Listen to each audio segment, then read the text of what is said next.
It is our lecture number 24. It is our lecture number 24. Advantages and disadvantages of net present value and IRR. Advantages of net present value. It is based on cash flows and not on accounting profit. The use of cash flows is better than accounting profit because accounting profit can be easily manipulated.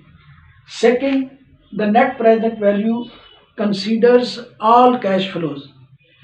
In contrast with payback method, the net present value method considers all the cash flows, whereas payback method considers only those cash flows where the total amount is recovered. Net present value method uses the concept of time value of money. It is not used in accounting rate of return, and this method is superior than that. Net present value is in line with the objective of maximization of shareholders' wealth and provides one amount by which the value of the company increases.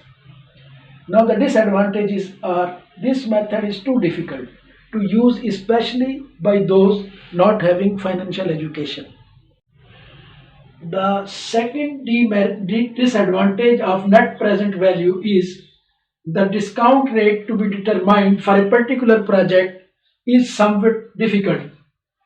It is subjective. The third is when projects with different amounts are compared, the project with more profitable amount as computed and selected by net present value method may not be better project. For example, there are two projects, project 1 and 2. Investment in project 1 is 2 lakhs, in project 2 is 20,000. Net present value in project 1 is 2,000 and in project number 2 1,900. The net present value method will select the project with investment of rupees 2 lakhs because it is giving higher amount of net present value, that is 2,000. However, the project with investment of 20,000 provides net present value of 1,900, only rupees 100 less, and the investment is reduced by rupees 1,80,000. So the project with investment of rupees 20,000 is better, and net present value is giving the wrong selection. Next part is advantages of IRR.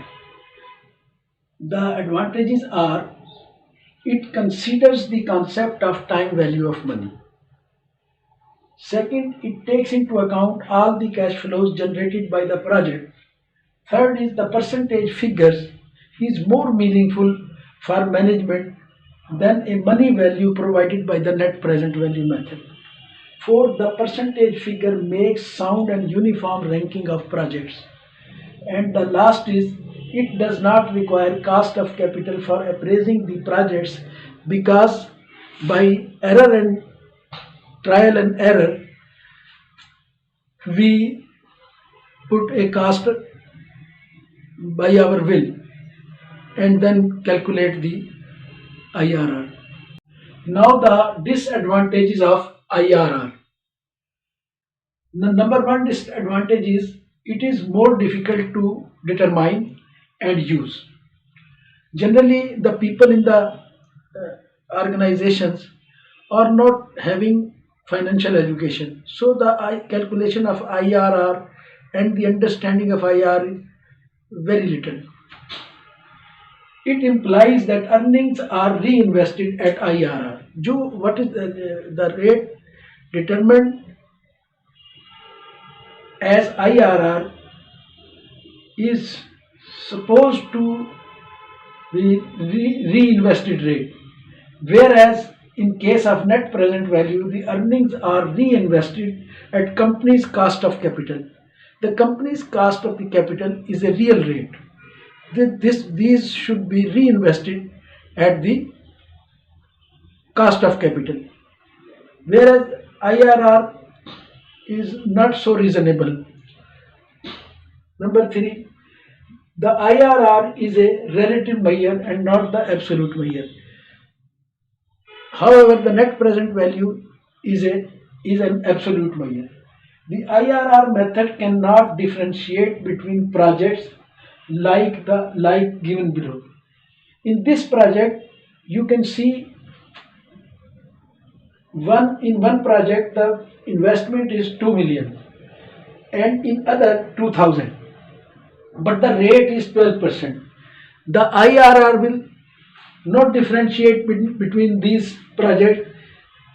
According to IRR, these are similar, these have the same value.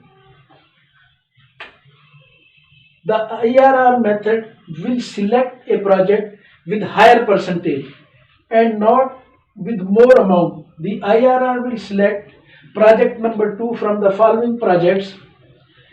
Investment in project 1 is 1 million and in project 2 is 1000. But the IRR is 10% and 12%. The IRR will select this because the percentage is more. You can see the absolute amount in project 1 is 1 lakh and here it is 120. So this is unrealistic selection.